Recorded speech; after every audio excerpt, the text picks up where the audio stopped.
Alright everyone, WonderWooDz back here again. I'm bringing you a video today and we're going to talk about the PlayStation 4 Nation. And we're going to talk about what happened last night at E3 and the amazing news that they've done.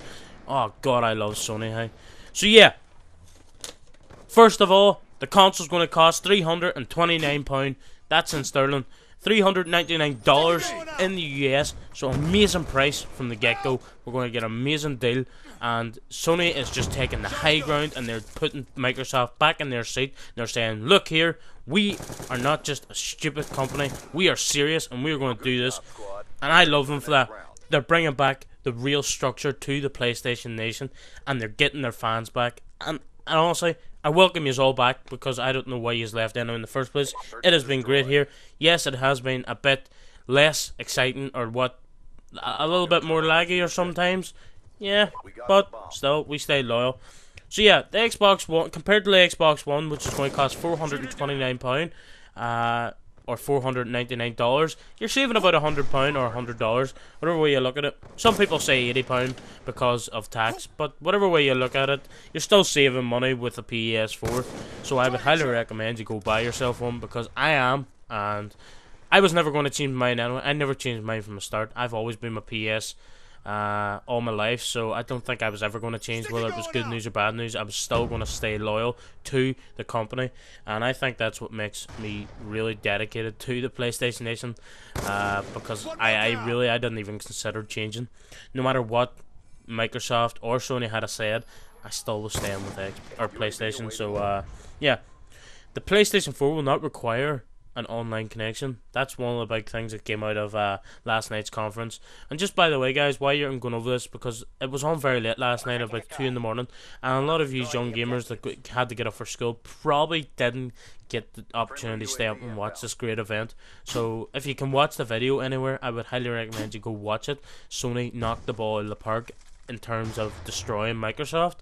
In my eyes, they absolutely obliterated them, and there's going to be a couple of reasons in a minute why I'm going to tell you, and you're going to understand why they did that.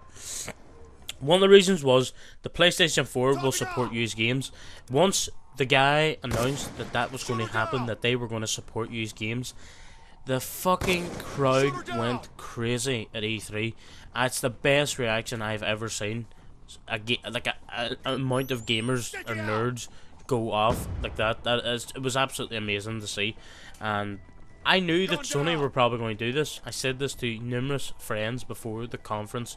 I said if Sony came out and said this, it would get a great reaction, a great response. Because do you know why? Because gamers don't want to not have used games. I see, if there wasn't used games, that's like, damn, it's not right. Since I've remembered since a child, we've always had used games. You can sell a game, you can keep it, you can lend it, you can borrow.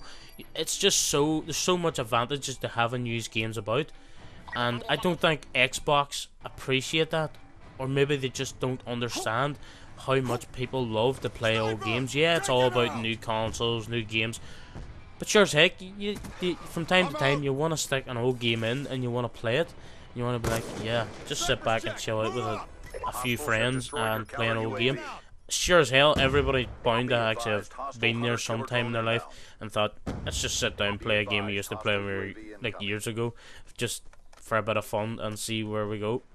And so Xbox is taking that away from people, and Sony brought it back. Sony made it a big point in saying that we support it 100%, and all I have to say is fair play to them, because if Xbox aren't gonna support their gamers and PlayStation are, then clearly Xbox don't deserve to sell any consoles. In my eyes, they don't deserve to have a fan base, because they're not supporting the gamers. They're just talking about shitty TV every time.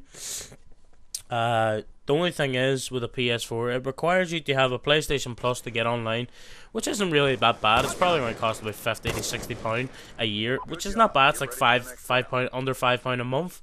You can't really complain for that, like, guys, come on. You can't really complain. Plus, Xbox has had it for the last generation of paying for their online, so I don't really see why it's a problem. You're going to be supporting Sony if you do it, and really, in my eyes, I'm not going to really talk about much of this, because in my eyes, oh, watch this, oh, that was sick. So yeah, in my eyes, if people really that bothered and they really support Sony that much, they will buy it. They'll buy it and they will support Sony online. So my answer to that question about the PlayStation Plus being online is I will be supporting it because obviously I'm a gamer, and yeah, I don't see what the big problem with paying for online is. The PS4 will be released with a 500GB hard drive. Different models will probably be available in the future.